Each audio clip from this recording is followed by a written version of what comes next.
Literatura Visión, compañeros de trabajo, seguidores, todos los que en este momento se encuentran acompañándonos en este programa del día de hoy. Este es el lunes 27 de junio y, como siempre, estamos aquí para compartir nuestro trabajo con todos ustedes. Como habrán visto, se abrió el programa con una pieza musical muy interesante y probablemente muchos de ustedes la conozcan. No obstante, esta pieza se llama Sherezada, del cuento Las Mil y Una Noches, y esta versión musical muy pequeña, por supuesto, es el primer movimiento de esta pieza, que la escribió, la compuso Nikolai Rimsky-Korsakov. Este es el primer movimiento. Para aquellos que no están muy relacionados con lo que es la música clásica, no quiere decir la música en sí, sino cómo la dejan saber para poderla conseguir, habrán visto que hay una palabrita muy interesante que dice opus. Opus en este caso es el primer movimiento de la suite sinfónica Sherezada, opus 35. El opus es una pequeña palabra que se utiliza dentro de la música clásica, dentro de los autores de este tipo de música, para clasificar las obras musicales. El uso de esta palabra comenzó por el siglo XVII y se hizo más patente en el siglo XVIII. Esto fue un poco más formal. A partir de esta fecha se generalizó el desarrollo de la edición o nacimiento de cualquier pieza musical o derecho de autor. O sea que para que sepan que opus quiere decir que en este caso el número 35 corresponde a Nikolai Rimsky-Korsakov en el primer movimiento de Sherezada. Así que un poquito de nota de conocimiento. Entonces, nada de saber. ¿será? Un poquito. Bueno, entonces, con ustedes, como siempre, mi compañera María Josefa y Aurea, acompañándonos en este escrito, porque hoy vamos a tratar precisamente la pieza Sherezada. Es parte de la ambientación que queremos dar a este trabajo que traemos en el día de hoy, porque se trata de la literatura de Arabia, la literatura árabe. Y dentro de esta literatura hay una serie de contextos y de detalles históricos que queremos traer a ustedes para compartir estas cosas tan interesantes que tiene la literatura árabe. Y vamos a dar paso inmediatamente a este trabajo. La primera literatura árabe importante se produce durante la edad de oro medieval de la poesía lírica, del siglo IV al siglo VII. Los poemas u odas fuertemente personales, a menudo muy breves, con algunos de más de 100 versos, tratan la vida de la tribu y temas de amor, lucha, coraje y persecución. La procedencia es de uno de los aspectos más importantes de la literatura árabe. Tiene que ver con que su primera aparición procede de la transmisión oral, de manera que nace de los nómadas, recorredores y pastores de los espacios de la península arábica. La tradición literaria árabe comenzó con el contexto de una cultura tribal y nómada, con el advenimiento y la expansión del Islam. Esa tradición se llevó a lo largo y ancho durante el transcurso de los siglos 7 al 10. La influencia y declive. Esta gran expansión que tuvo la literatura árabe permitió que pudiera conectarse con una gran cantidad de pueblos que influyeron de forma importante dentro de su producción literaria y en su cultura. Propiamente entre ellos, el contacto con la civilización persa antigua en búsqueda de constituir una identidad cultural islámica. La ficción más conocida del mundo islámico es el libro de las 1001 noches, que no es nada más que una compilación de muchos cuentos populares anteriores ambientados en una historia marco contada en serie por la reina persa Sherezad. ¿Quiénes son los héroes, villanos, literarios, ficticios o no, en la que la literatura árabe, personajes como Holmes, Quasimodo, Bargheri, John Dee, Tesla, etc., Ibn Battuta es bastante sorprendente? Un tipo real, pero es una leyenda. Vivió en el siglo XIV y viajó por África, Asia y partes de Europa, relatando sus experiencias como lo hizo Marco Polo.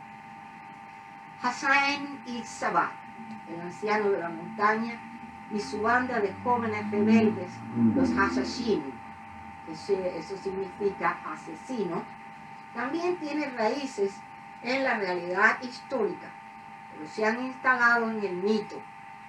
Eran una feroz fuerza guerrillera en el siglo XI y la inspiración para la novela, sirvieron para la inspiración de esta novela, Alamut, novela de Bartolo. Nada es una realidad absoluta, todo está permitido. Aladino, ustedes conocerán a Aladino, fue uno de los cuentos, por supuesto, muy popular en Occidente. Sí, y de todos, casi todos los niños también. Todos sabemos lo que hizo Aladino. Oficialmente, y esto quizás no lo sepa nadie, era chino. Su origen fue un cuento chino, pero la historia fue creada y relatada en el Medio Oriente y tiene muy poco que ver con la cultura china real. Alí Baba, los 40 ladrones, ábrete sésame. Otro personaje familiar de la colección de folclore de las 1001 noches. Ábrete sésame es la frase conocida. Y también uno no menos conocido, Sinbad el marino. Leila y Majnun son considerados los árabes que podríamos conocerlos como Romeo y Julieta, respectivamente. Su historia es anterior a la de Shakespeare por varios siglos. Sin embargo, la historia original vino de Persia, pero los árabes la retomaron y corrieron con ella, al igual que los indios y los asiáticos centrales. También inspiraron una famosa canción de Eric Clapton, Laila. Deben conocer también. También tenemos a los santos sufíes. Esta gente, estos santos sufíes son conocidos, este grupo interesante y complicado. Entre ellos se encuentran Mansur al-Jalal, que era un intelectual místico ascético, una especie de combinación entre un ardiente predicador callejero y un San Francisco de Asís. Finalmente, fue sentenciado a muerte por sus controvertidas declaraciones.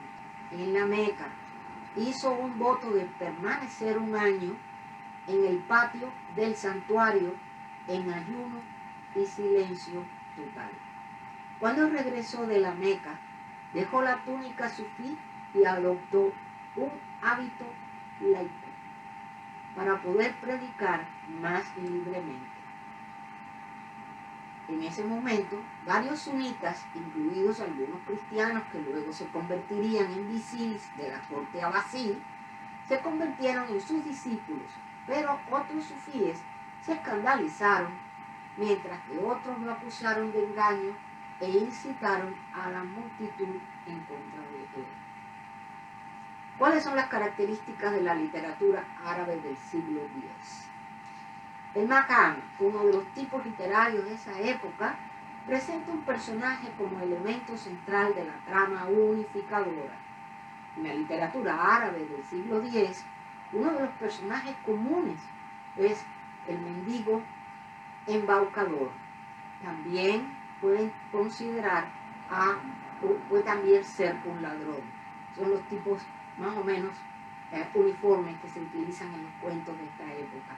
Según un artículo publicado por Wikipedia, y vamos a mencionarlo, dice así, y cito: por lo general, hay 50 episodios no relacionados en los que el personaje pícaro, a menudo disfrazado, engaña al narrador con su dinero y lo lleva a varias circunstancias difíciles, embarazosas e incluso violentas. A pesar de este abuso en serie, el personaje narrador engañado continúa buscando al embaucador, fascinado por su flujo retórico.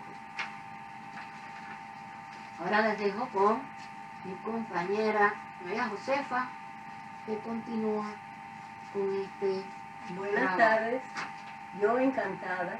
Este tipo de literatura es el que me hacía soñar cuando yo era un adolescente. Y fue el primer esbozo que tuve de amar la cultura del Medio y Lejano Oriente. Lectura número 2. En el libro de las 1001 noches hay muchos héroes como Simbad el marino. Es un marinero que se enriquece a través de 7 viajes.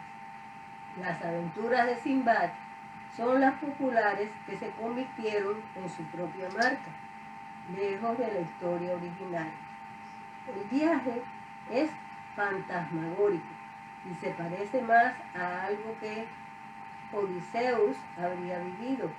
Se trata de gigantes, tuertos y poderosos enanos. Las 1001 noches, los cuentos de las 1001 noches, un momento sin parangón en el arte intemporal de contar historias. Han excitado durante muchos siglos la imaginación de generaciones de todo el mundo. Tal vez una de las mayores contribuciones árabes de Oriente Medio e Islámico a la literatura mundial.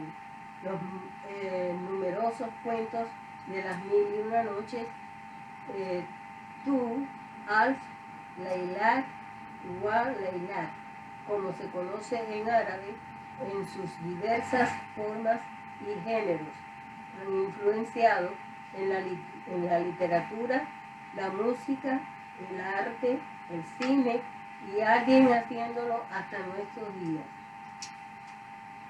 Y siguen haciéndolo hasta nuestros días, ya sea a través de sus cuentos populares, de sus historias mágicas llenas de aventura o de sus representaciones modernas en forma de largometrajes de Hollywood o películas de animación de Disney. Casi todo el mundo ha visto influido en cierta medida por al menos una u otra de las deslumbrantes historias árabes del exótico oriente de Sherezade. De hecho, es difícil encontrar alguna que no esté familiarizado con la historia de Aladino, Ali Baba o Simbad, entre muchas otras, o con términos como genio y demonio, todos los cuales se dieron a conocer en Occidente a través de los cuentos de las 1001 noches. Pero, ¿cómo se inicia este libro fantástico que ha trascendido hasta nuestros días? Las 1001 noches, como también se las conoce, están construidas como un cuento marco, al que posteriormente se añaden todos los demás cuentos. Los cuentos son de género muy variado: fábulas, aventuras, misterios, historias de amor, dramas, comedias, tragedias, cuentos de terror, poemas, burlescos y eróticos. En pocas palabras, la historia en sí es la de un rey, Shahrayar, que ha sido traicionado por su esposa y que sale a compadecerse de su hermano, el rey Shahzaman, que ha sufrido un destino similar. En su viaje se encuentran con una hermosa mujer que está cautiva del más temible genio.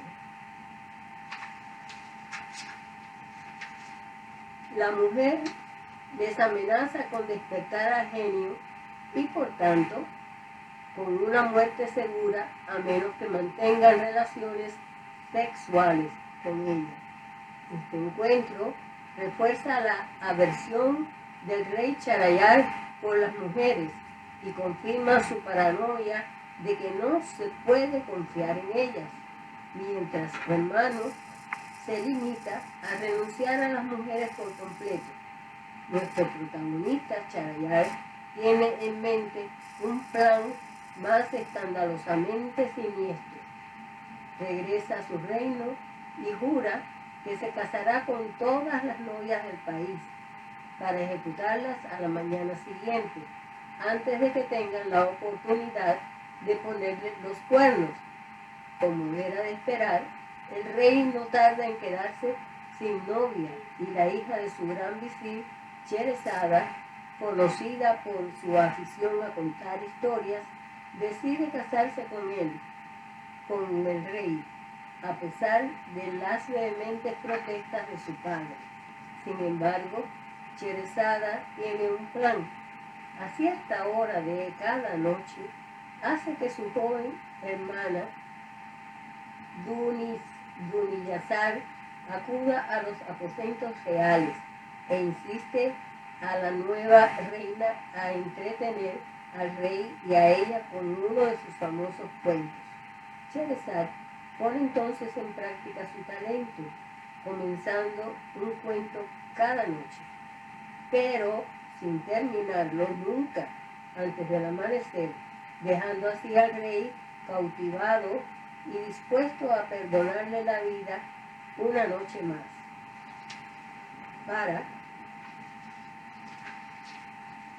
Así, cada vez que termina un cuento, nunca el amanecer, Sherezada se asegura de comenzar otro igualmente cautivador, que se prolongará durante una noche más.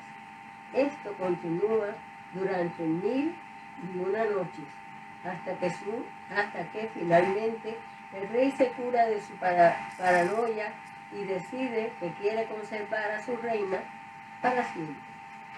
Muy bien. Ahora, señoras y señores, continúa nuestra querida compañera Aura.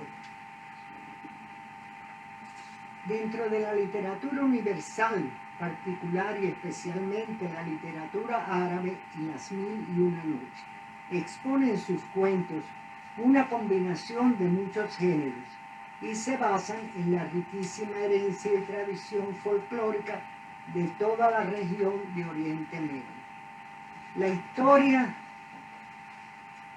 Las historias combinan lo mágico, lo místico y lo mítico con lo real y lo histórico. Algunos de los principales protagonistas de los cuentos, por ejemplo, son el famoso califa Abbasí, Harún al-Rashid, y su gran visir Jafar Barmati, así como el famoso poeta Abu al-Nuwas, además de genios, demonios y aves gigantes míticas como el Ruk. Sin embargo, cabe señalar que debido a la naturaleza folclórica de los cuentos, las 1001 noches se consideraban a menudo plebeyas y no de alta literatura.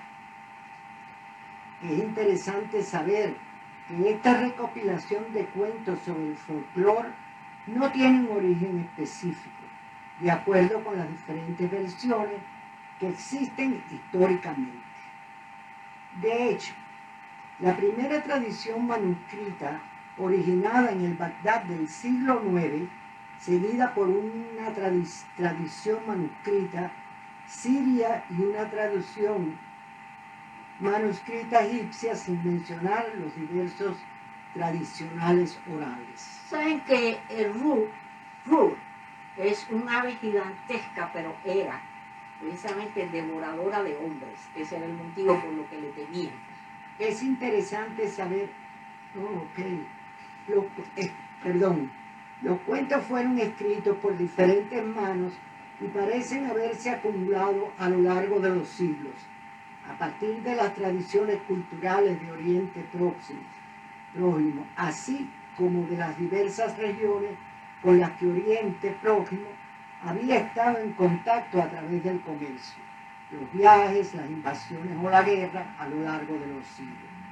Así, los cuentos contienen elementos de Persia, India, Grecia, Turquía y Asia Central, además de referencias a las invasiones mongolas y a las cruzadas, entre otras.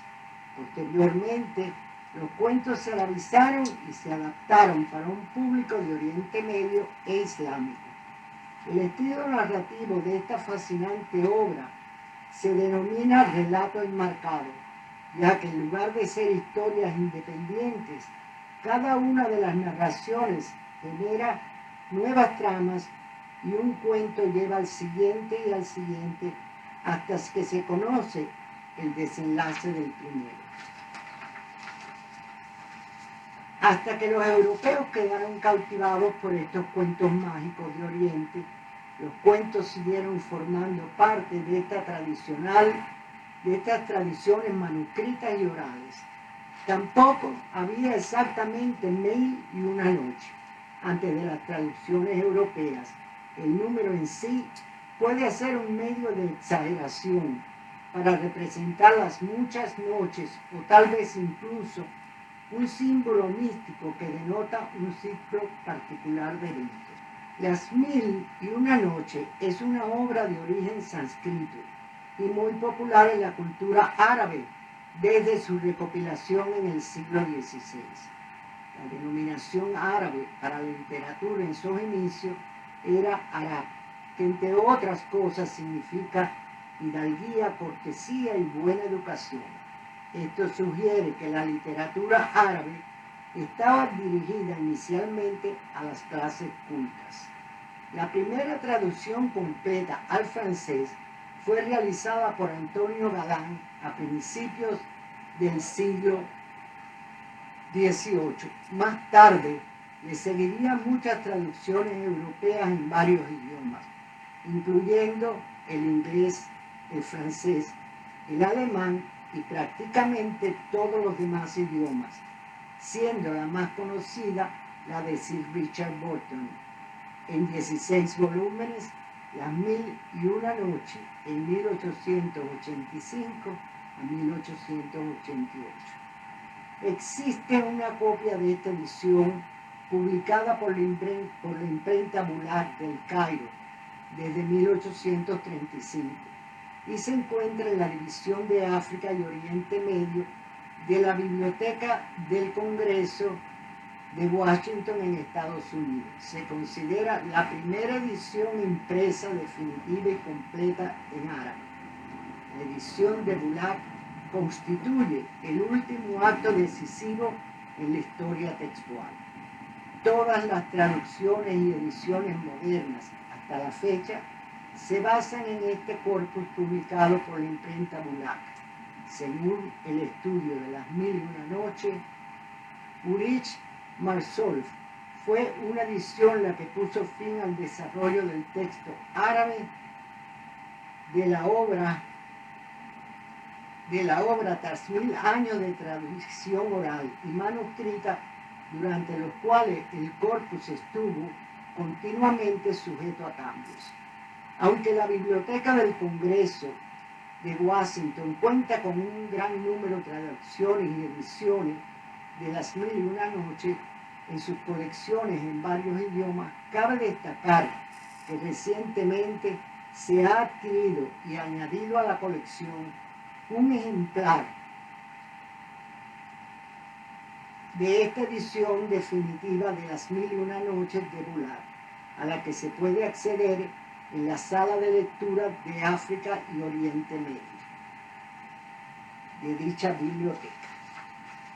Bueno, ha sido un gran placer para mí ser parte de este proyecto tan interesante. Espero que haya sido del agrado de todos. Ahora los dejo con nuestra querida doña Rosalía. Muchas gracias por esa participación tan linda que nos ha hecho rememorar tan bonitos recuerdos. Sí. Bueno, y ahora continuamos con nuestro querido y estimado doctor Luis Alberto Ambrosio, que nos trae otro de los poetas peruanos en su ciclo de Poetas de Perú, y en este caso nos trae a Eduardo Chirinos. Adelante, doctor, bienvenido. Buenas tardes, doctor. Buenas tardes, Rosalía. Ya cerrando el mes de junio. Así es. Y le tenemos nuevamente con nosotros, gracias a su tiempo, a su apoyo con Literatura Visión y con nuestra audiencia, que seguimos con el tema de Perú, por supuesto. Así es. Esta vez con un toque especial, porque voy a hablar de un poeta peruano, pero que en realidad es estadounidense, en el sentido que realmente residió en los Estados Unidos hasta su fallecimiento, y en todas las antologías de poetas hispanounidenses generalmente es mencionado e incluido. Hablo de Eduardo Chirinos. Él es hijo de Eduardo Chirinos Quesada y Ana María Rieta. Él cursó sus cursos universitarios en la Pontificia Universidad Católica de Perú, donde se graduó de bachiller con especialidad en lingüística y literatura, y obtuvo en el año 1988 su licenciatura.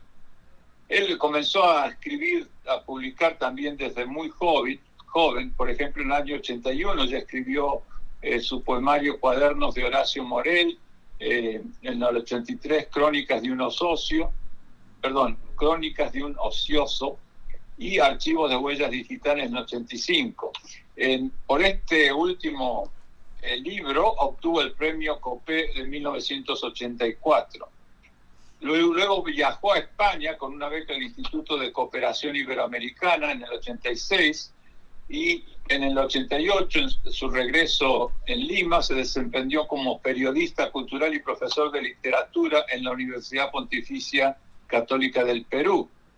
Y en 1923 viajó a los Estados Unidos para completar sus estudios en la Universidad de Rutgers University en New Jersey, donde se doctoró con una tesis sobre el silencio en la poesía hispanoamericana que el Fondo de Cultura Económica publicó con el título La Morada del Silencio en el año 1998. Y desde entonces siempre residió en diversas ciudades y asociado a diferentes universidades estadounidenses. Por ejemplo, estuvo en New Brunswick, Wigginton, Filadelfia, Missoula. Se desempeñó como profesor de literatura hispanoamericana en la Universidad de Binghamton en 1999, en la Universidad de Pensilvania entre el 99 y el 2000, y la Universidad de Montana entre el 2000 y el 2016. Perteneció a la llamada generación del 80, junto con poetas, algunos que residen aquí, como José Antonio Mazzotti, a quien tengo el gusto de conocer, y Rosella Di Paolo, Raúl Mendizábal. Con Mazzotti y Mendizábal formó el grupo llamado Los Tres Tristes Tigres. Y murió en febrero del 2016, relativamente joven, víctima de cáncer. Y es interesante cómo, digamos, toda la comunidad universitaria y literaria lo acompañó durante sus últimos años sufriendo esta enfermedad. Bueno, no voy a realmente leer todas sus obras, tanto de poesía como antologías personales, ensayos, que tiene muchos autores de habla española, por ejemplo, El Techo de la Ballena, aproximaciones a la poesía peruana e hispanoamericana contemporánea, publicado en Lima en el año 91, La Morada del Silencio, como cité anteriormente, Presencia y representación de los silencios en la poesía de Emilio Adolfo Westphalen, Gonzalo Rojas, Olga Orozco, Javier Sologuren, Jorge Eduardo Ielson y Alejandra Pizarnik, que publicó el Fondo de Cultura Económica en el año 98. Y 9 miradas sin dueño, ensayos sobre la modernidad y sus representaciones en la poesía hispanoamericana española. Tiene numerosas antologías, por ejemplo, Elogio del Refrendamiento de José Watanabe, que publicó, Los ojos de la máscara de José Juan Tablada, en fin, Solo una canción, por ejemplo, que editó Pretexto, esa prestigiosa editorial, que es una antología traducida de la obra poética de Mark Strand, y El iris salvaje, que editó la misma editorial en el 2006, de la poeta estadounidense Louise Gluck. Bueno, creo que podría seguir. También en narrativa tiene una serie de publicaciones. Me llamó la atención a mí el libro que se publicó en Granada en el año 2015 por Esdrújula Ediciones, A Cristóbal no le gustan los libros. También tiene publicaciones en inglés, uno que se titula Reasons for Writing Poetry, razones para escribir poesía. Después otro que se titula Written in Missoula, que lo publicó la Universidad de Montana, la University of Montana Press, en el año 2011. Y The Smoke of Distant Fires, publicado en Nueva York en el año 2012. También escribió en francés, y entre sus premios, que son numerosos, uno son los Juegos Florales de la Pontificia Universidad Católica del Perú en 1980, Premio de Lima, de la Municipalidad de Lima en 1982, premio en la Segunda Bienal de Poesía Copé en 1984, segundo premio de poesía Juan Bernier en 1986, que eso se otorgó en la ciudad de Córdoba, España, por su obra El libro de los encuentros, premio Casa de América de poesía americana en el 2001 y premio de poesía Generación del 27 en el 2009. Los críticos dicen que la poesía de Eduardo Chirinos pretende, en palabras de Álvaro Salvador, el gran aliento poético de la tradición culturista, en la que el personaje poético se enmascara continuamente tras los pretextos mitológicos o intertextuales, aunque con plena conciencia irónica de su fracaso, del fracaso del profeta que finge ser.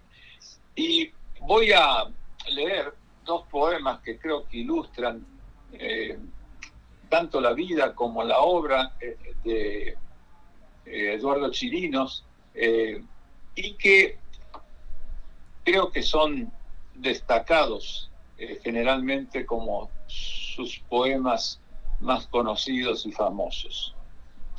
Uno se titula Raritan Blues, que lo dedica a Margarita Sánchez. Dice el poema. El primero se titula Raritan Blues, que lo dedica a Margarita Sánchez, y dice el poema: aquí no hay bulla ni miseria, solo un bosque de árboles mojados y cientos de ardillas correteando vivaces o escarbando una nuez. A lo lejos un puente, una interminable fila de automóviles retorna a sus hogares, y nubes balando ante un perro pastor y amarillo. ¿Eres tú quien camina en las riberas del Raritan? Recuerdo un río triste y marrón donde las ratas disputan su presa con los perros y aburridos gallinazos espulgándose las plumas bajo el sol. Ni bulla ni miseria. El río fluye educado como en una tarjeta postal y nos habla igual que hace siglos, congelándose y descongelándose, viendo crecer a sus orillas cabañas, iglesias, burdeles, plantas refinadoras de petróleo. Escucho el vasto rumor del Raritan y el silencio de los patos, de los enormes gansos salvajes, han venido desde Ontario hasta New Brunswick. Con las primeras nieves volarán al sur. Dicen que el río es la vida y el mar la muerte. He aquí mi elegía. Un río es un río y la muerte un asunto que no nos debe importar. Y el último poema se titula Salud de los Poemas, que aparece en su libro Mientras el lobo está, publicado en el 2010. La salud de los poemas. La salud es el silencio de los órganos, dicen los tratados médicos. Su sabiduría contempla en el dolor un lenguaje, un cuerpo vivo que se queja y sufre. Todos tenemos una oscura cicatriz que disimula un viejo y renovado dolor.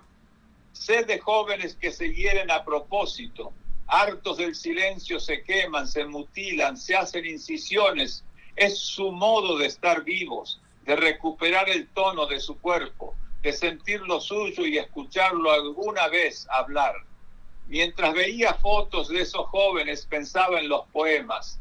Es su modo tan cruel de hacernos recordar que son lenguaje, un cuerpo lleno de incisiones, cortes, quemaduras, donde siempre hay alguien que nos habla, aunque se quede callado. Bueno, con esto entonces cierro este segmento y este mes dedicado a los poetas peruanos, y con este poeta que ha escrito la mayoría de su obra y falleció aquí en los Estados Unidos, Eduardo Chirinos. Muchísimas gracias a todos ustedes, a toda la audiencia, a los organizadores de Literatura Visión. Gracias a usted por acompañarnos y traer sus conocimientos y sus autores, que ha sido una experiencia increíble conocer a todos estos autores peruanos y la vida de ellos. Increíble, muy buen trabajo, doctor. Felicidades y muchísimas gracias. Muchísimas gracias, Rosalía. Bueno, hasta la próxima. Seguimos con los apuntes literarios de nuestro querido doctor Jaime Cosa, el ex canciller del grupo ejecutivo de nuestro capítulo en el Reino de España. Adelante, doctor.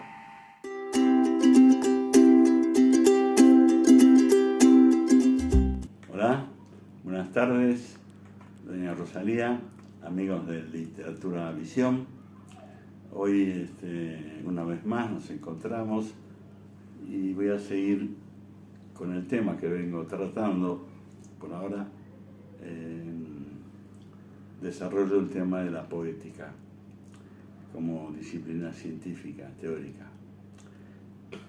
Es decir, y en concreto hoy lo que quiero comentar es qué sucede al abordar una obra literaria, una construcción teórica o literaria, artística. Sucede que nos encontramos con oposiciones en nuestra experiencia como lectores. ¿Y a qué corresponde tal dialéctica? Bueno, como dijimos, a relaciones de ausencia y relaciones en presencia. Las relaciones en ausencia son relaciones de sentido y de simbolización. En términos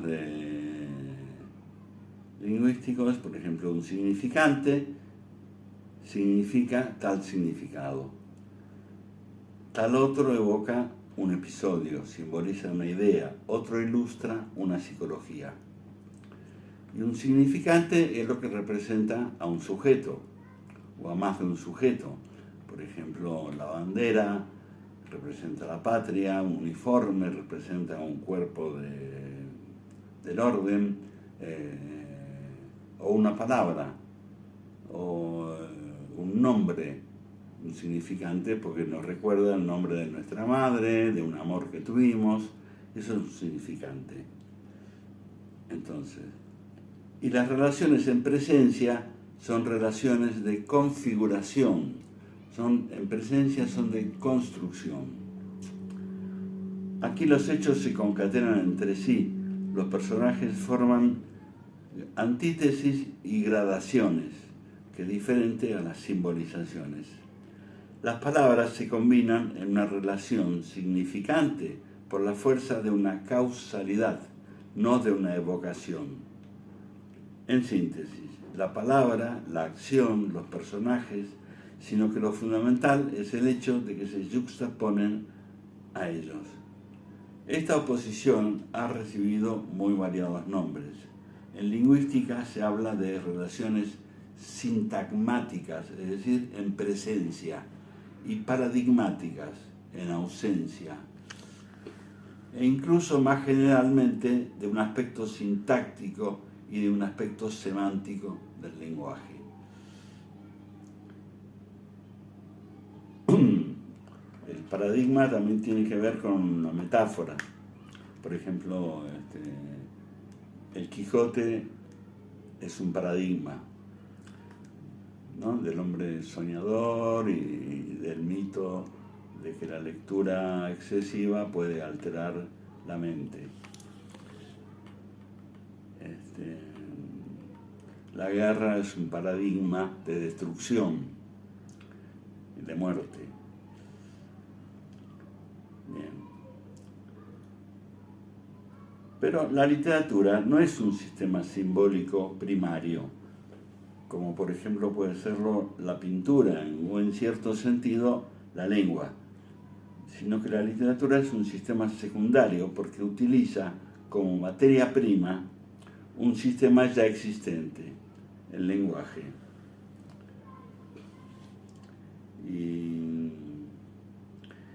Y más o menos esta es la línea de lo que vamos a trabajar. Ahora recuerdo, uno dice, eso es idealista, es utópico, puede decir otro.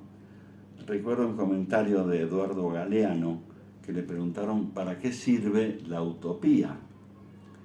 Y él contestó, la utopía está en el horizonte. Entonces, cuando yo avanzo, la utopía también avanza, porque está en el horizonte. O sea que no lo puedo alcanzar nunca, pero avanzo.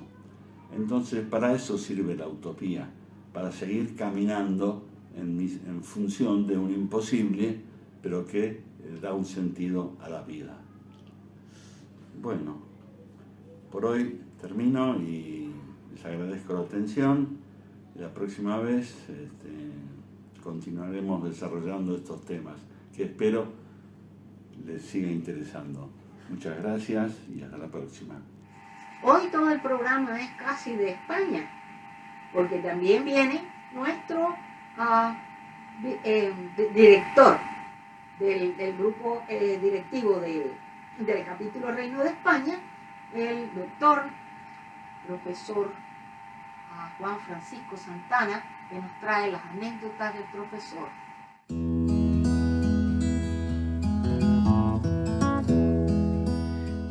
Desde Canarias, saludos a Literatura Visión, a todos los seguidores, a quienes lo hacen posible. Y esta semana vamos a hablar de paleopatología. Es complicado fijar una fecha para el nacimiento de la paleopatología, pero sí podemos asegurar que nació junto con la prehistoria a fines del siglo XIX, pudiendo decir que es la disciplina científica que estudia las enfermedades padecidas por personas o animales en la antigüedad, a través de vestigios hallados en los huesos, restos orgánicos e inmediaciones donde se hallan dichos restos. La palabra paleopatología viene de los términos griegos paleo, que significa viejo, y patos, que significa sufrimiento. Campillo, en su obra Paleopatología, la enfermedad no escrita, publicada en 2003, comenta que la primera definición de este término fue planteada por el etnógrafo estadounidense Robert Wilson Shufeldt en 1882 y publicada en 1885. Este investigador se refería a la paleopatología como la ciencia de las condiciones patológicas presentes en los órganos de los animales extintos y petrificados. Hay que decir que un etnógrafo es la persona que investiga, mediante la observación, la cultura de los diferentes grupos humanos. El paso del tiempo hizo que la definición expuesta por Shufeldt sufriera algunas modificaciones. Entre estas se encuentra la que propuso Sir Mark Harman Ruffler en el año 1913, la cual ha resultado ser la más aceptada.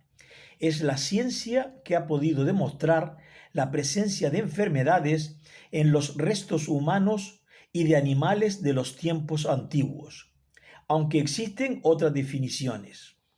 Hay que diferenciarla de la paleomedicina, que es las huellas de una acción médica dejadas en fósiles, momias y objetos arqueológicos. Tampoco hay que confundirla con paleontología, que sería la que determina la antigüedad de los restos, sean humanos o de cualquier otro ser vivo. Debemos tener muy en cuenta que la enfermedad y la medicina aparecieron muchos milenios antes de que los primeros textos médicos fueran escritos, pues estos solo abarcan apenas un instante de la historia de la humanidad. Como muchas cuestiones históricas, existen grandes lagunas por carencia de datos y más cuando intentamos estudiar la prehistoria, tiempo en el que no se conocía la escritura. Es sumamente importante conocer cómo fueron las enfermedades en el pasado, la morbilidad o mala salud, que por cualquier circunstancia. Hay cuestiones que dificultan la paleopatología, que es la ciencia que estamos hoy estudiando, como pueden ser los rituales funerarios, pues suponen la destrucción parcial o total de los restos, como ocurre con la incineración, pero en otros casos, como la momificación, pueden facilitar la investigación. También algunas formas de enterramiento pueden ayudar a interpretar los aspectos patológicos de las poblaciones prehistóricas y su interpretación mágico-religiosa de la muerte y de la enfermedad. Las descripciones patológicas o enfermedades que se encuentran, por poner solo algunos ejemplos, en las tablillas sumerias o en los papiros egipcios, son manifestaciones muy anteriores a los tiempos históricos y su farmacopea presenta un gran interés, sorprendiéndonos con productos de eficacia terapéutica confirmada en tiempos presentes. Y es que las hierbas y los entendidos en estas se pierden en el tiempo, pudiendo afirmar que la vida y la enfermedad aparecieron en el mismo momento, hace millones de años, y por ello entre los grupos humanos siempre hubo chamanes, brujos, hierberos o sanadores, porque siempre fue una necesidad combatir el mal o enfermedades que ya aquejaban a los primeros homínidos o primates superiores, como son los orangutanes, gorilas, monos y humanos. Seguiremos en próximas ocasiones hablando de estos temas, de los temas humanos, aunque seamos también primates, y de las ciencias que están directamente relacionadas con estos, con nosotros, con los seres humanos. Muchísimas gracias, un placer y hasta la próxima. Ahora continuamos con nuestros anuncios de Alba Lerner. Corre video, bienvenida Alba. Buenos días a todos, estimados amigos de Literatura Visión. Quiero aprovechar la oportunidad que me brindan para invitarles a visitar nuestra biblioteca, en la que encontrarán libros y audiolibros de las más variadas temáticas y autores de todas las épocas y nacionalidades. Les ofrecemos poesía, ensayo, cuentos, novelas. Todo lo que pensamos puede gustar a nuestros lectores y atraerlos para hacerles amar la lectura. Ese es nuestro único objetivo, el promover el amor por los libros y el respeto por los autores, muchos de los cuales casi han pasado al olvido, y son precisamente esos los que nosotros queremos rescatar para que los miles de lectores que nos visitan a diario puedan disfrutar de la belleza de sus obras. Cervantes, con su Don Quijote de la Mancha y las novelas ejemplares, Jorge Isaacs, con su novela María, Gustavo Adolfo Bécquer, con las rimas y leyendas, Santa Teresa de Jesús y cientos de autores más le esperan en nuestra página. Muchas gracias. Saludos y mis respetos desde España. Y finalizamos nuevamente en España. Finalizamos con un trabajo excelente que nos trae, como siempre, el director del capítulo de la Academia Norteamericana de Literatura Moderna Internacional, presidente de este capítulo, el Reino de España, el doctor José Hoyo Rodrigo, que nos trae en Estelares de Literatura Visión un trabajo excelente. Como siempre, bienvenido, muchas felicidades, muchísimas gracias y adelante, doctor, esta es su casa. Con esto terminamos un capítulo más, un episodio más de Literatura Visión y esperamos por el próximo. Así que esperamos nos acompañen y como siempre, vamos por más. Vamos por más. Buenas noches. Les habla el doctor José Hoyo Rodrigo, presidente del capítulo de España de la Academia Norteamericana de Literatura Moderna Internacional, con sede central en Estados Unidos, en New Jersey. Y bajo la presidencia, la ilustre presidencia de doña Rosalía de la Soledad, la doctora de la Soledad, junto con ese gran equipo, Aurea y las demás componentes de ese gran capítulo central. Pues bien, me cumple dirigirme a ustedes en calidad de presidente de la Academia Norteamericana, como digo, del capítulo del Reino de España, para dar cumplimiento al deseo del eje central de New Jersey, en el sentido de darles buena cuenta, puntual cuenta de noticias tan recientes como la que tuve yo ocasión de asistir hace unos días en la capital de España, en Madrid, viajando desde esta maravillosa ciudad del Mediterráneo, luminosa, de arte, de cultura, de emprendimiento, de agricultura, de turismo, que es la capital de la Europea Internacional de la Innovación 2022, que es Valencia. Pues bien, nosotros estamos en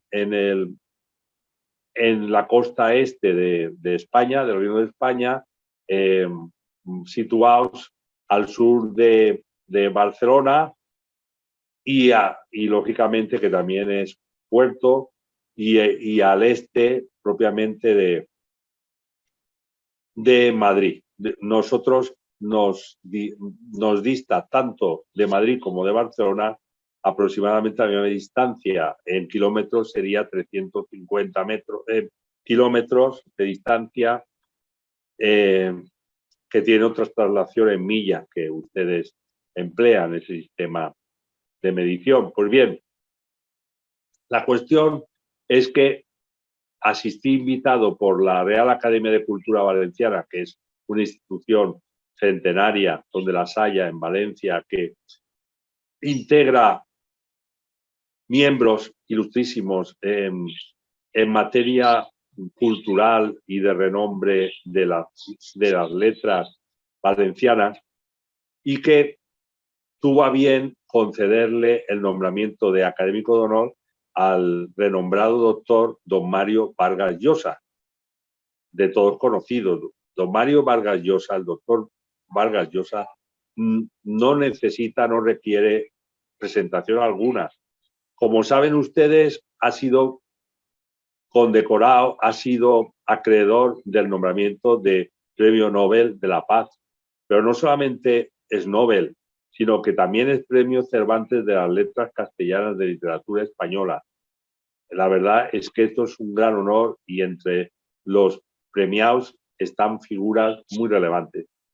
En este orden de cosas, el doctor Vargas Llosa no solamente ha recibido estos palmarés, sino que es acreedor y es recipiendario de múltiples nombramientos, reconocimientos, doctorados honoris causa por muchísimas universidades, pero nos une a él un sentido de la historia, un sentido de la unión, de la hispanidad, que es lo que supone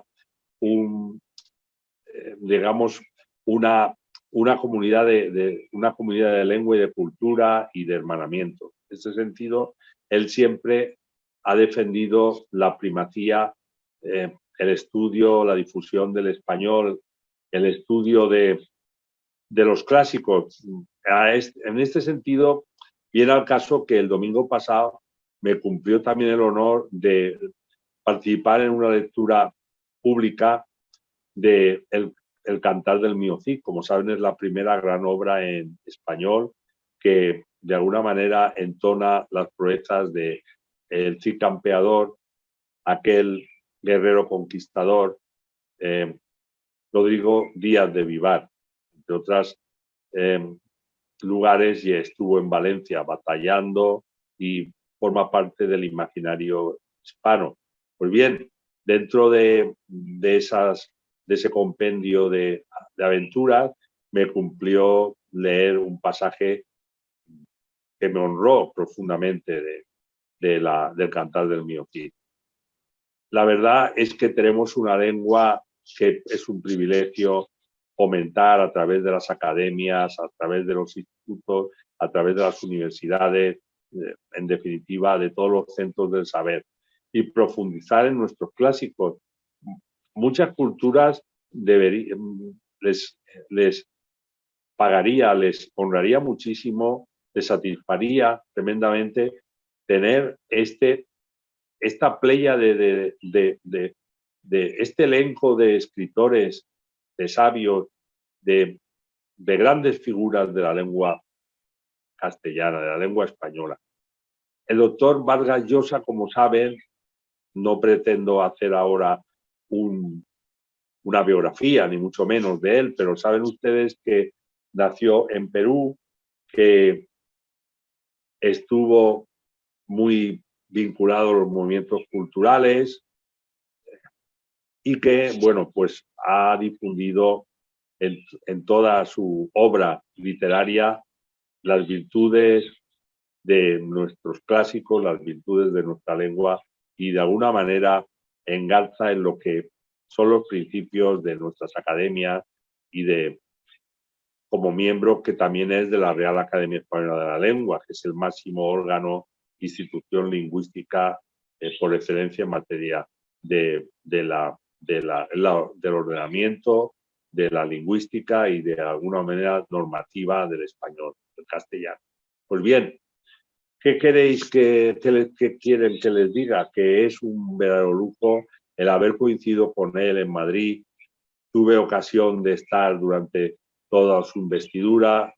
Tuvimos también el honor de poder coincidir no solamente en las fotos, que de alguna manera las instantáneas imperecederas que allí se tomaron, sino que en animada conversación conversamos, platicamos, como ustedes se refieren, y emplean el castellano mucho más, de forma más pura que nosotros, incluso porque desgraciadamente hay que evitarlo, pero la lengua se va degenerando por muchas veces por nuestra propia causa y motivo. ¿Por qué? Pues porque utilizamos lenguajes abreviados. Pensemos en muchos jóvenes que emplean el lenguaje WhatsApp, incluso con signos, evitando expresiones por escrito y yendo, desgraciadamente, pues a a desmerecer lo que es una lengua riquísima en léxico y en giros que debemos de cultivar, y para eso hay que leer, para eso hay que escribir, para eso hay que hablar, para eso hay que honrar a la lengua en sí. En efecto, el doctor Vargas Llosa es un profundo conocedor de la lengua y literatura españolas y hispanoamericana, porque pensemos que no solamente hablamos y profesamos un amor inmenso a nuestra lengua en esta patria, madre patria de Europa, de España, sino en el otro lado del océano, donde están ustedes bañados por el Atlántico y por el Pacífico, es el caso de nuestros países hermanos, y que han alumbrado eximios, ilustrísimos escritores y pensadores desde los tiempos más remotos, que han sabido honrar nuestro culto a esta rica lengua que debemos de fomentar entre las nuevas generaciones y entre los educandos. Y en este sentido me da mucha lástima, me da la pena, lenguaje coloquial, es lastimoso pensar que en algunos países de estirpe hispánica y que además forman parte de las reales academias de la lengua española, como pueda ser el caso de Extremo Oriente de Filipinas, de las Islas Filipinas. Más de 3.000 islas e islotes componen el archipiélago filipino, la República Filipina. Pues yo tuve allí ocasión de estar en una estadía, una temporada, una etapa, y la verdad es que desgraciadamente ahora se ha vuelto a reemprender, se había olvidado, y sobre todo es fundamental insertarla en los planes de enseñanza. En los planes de enseñanza como una lengua, allí se habla el inglés, aparte el dialecto propio, el tagalo, pero el español, el castellano era hablado por los oriundos, los mestizajes, los mestizos españoles, hispanoasiáticos, hispano-filipinos, y se mantenía, pero han ido desapareciendo esas antiguas generaciones y desgraciadamente los jóvenes no han tomado el relevo, lo cual es una situación verdaderamente lamentable, porque la lengua cuesta mucho, supone un gran esfuerzo el desarrollarla, y en poco tiempo se puede llegar a perder. Y es una lástima este tesoro cultural que había en las Filipinas, ahora ya se vuelve a intentar revitalizar, pero claro, el tiempo perdido no es fácil de recuperar, cuesta mucho resteñarlo. Pues bien, en este orden de cosas, el académico don Mario Vargas Llosa es una persona, como digo, un profundo conocedor, y que ha sabido aunar en su magna obra literaria toda la calidad de la lengua, la precisión del lenguaje y el estudio de los clásicos. Estuvo hablando en concreto de las concomitancias existentes entre Hispanoamérica y en concreto Valencia. Se acordaba muy bien de determinados autores, sobre todo los que se dedicaron a glosar las hazañas, la navegación, en fin. Fue muy interesante su discurso de investidura en la Real Academia Valenciana de Cultura Valenciana, y nos desplazamos a Madrid, unos cuantos intelectuales, amigos, miembros de Valencia y de su cultura, amantes, y que la verdad pues nos honramos mucho con su membresía en esta institución, y las relaciones y los contactos que hemos afianzado con motivo de este magno evento. Y bueno, aquí en España ya se ha finalizado el curso académico, porque tenemos un clima del hemisferio norte, y con 4 estaciones, y ahora ya vamos a entrar en verano, que nos está asestando con unas temperaturas elevadísimas, que además han venido anticipadamente, por lo cual coincide con el final del curso, las vacaciones, el verano, y bueno, de alguna manera se alivia la carga académica, que volverá a reanudarse en el mes de septiembre. Yo he tenido una noticia muy alegre, una noticia de mucha ilusión, que es que próximamente tendremos en el año entrante, en el año 2023, tendremos algún evento en Nueva York, al cual yo, pues es mi compromiso de intentar asistir.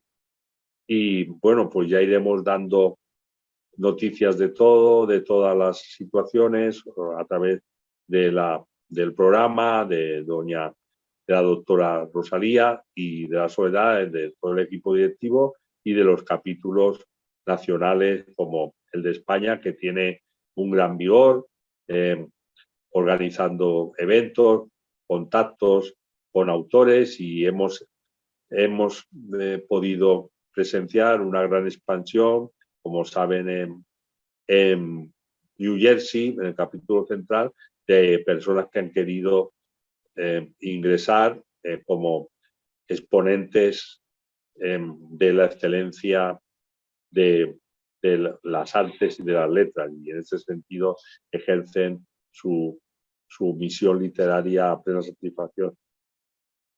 No sé qué decirles más, estaría hablando sin ningún esfuerzo, porque es un placer, un gusto el seguir con ustedes, pero debo de dejar margen a otros intervinientes en este maravilloso programa de Literatura Visión, que todas las semanas nos obsequia nuestro capítulo central. Muchísimas gracias a todos y un abrazo muy fuerte desde Valencia, España, y hasta siempre. Muchas gracias.